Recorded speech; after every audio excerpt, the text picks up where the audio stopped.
There is a saying believed across many cultures that has the power to name fathers, settle disputes, and destroy lives. It's a phrase spoken with absolute certainty. A pregnant woman knows who impregnated her. For centuries, this was treated as undeniable truth. But what if this piece of wisdom isn't just imperfect? What if it's a dangerous lie that perpetuates injustice? Today we're going to deconstruct this parable using the third side framework, and I'm going to show you exactly how it fails.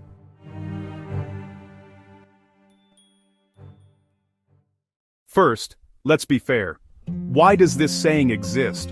Why does it feel true?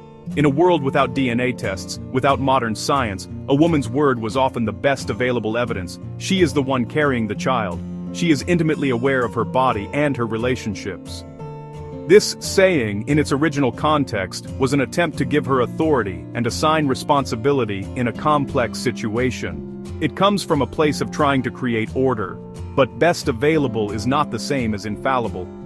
And, in the 21st century, clinging to this saying is not just outdated, it's reckless.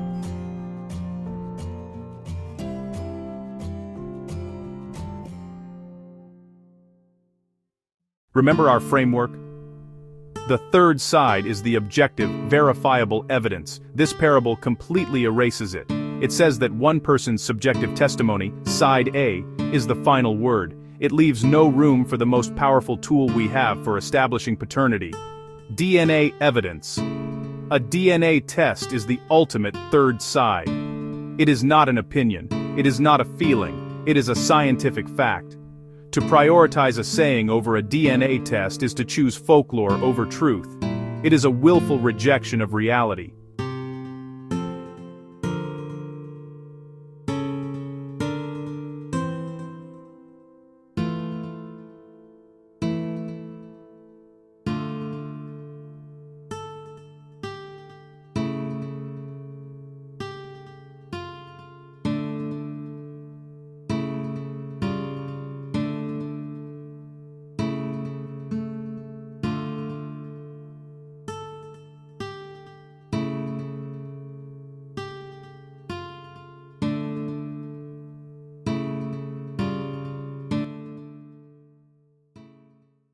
This saying makes a dangerous assumption that the woman is always fully informed, always acting freely, and always telling the truth.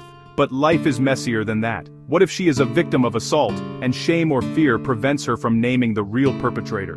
What if she's coerced by her family to name a specific man for financial reasons? What if she has had multiple partners in a short time and is genuinely mistaken? In these situations, which are far more common than we'd like to admit, the saying doesn't uncover truth. It conceals it. It becomes a tool for the real guilty party to escape responsibility and for an innocent person to be condemned.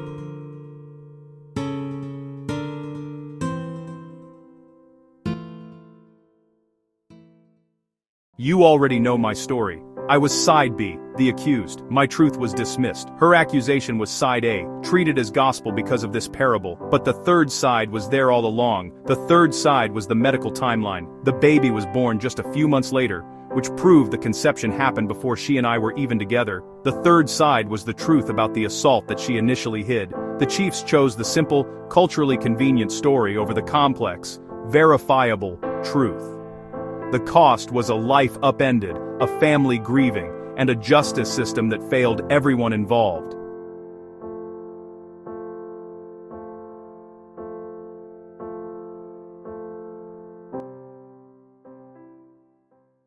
So what's the alternative? Do we dismiss women? Absolutely not. We must listen to women with compassion and seriousness, but we must also respect truth enough to seek it out. The new parable for our time must be, a DNA test knows who impregnated a woman. This isn't disrespectful. It is the highest form of respect.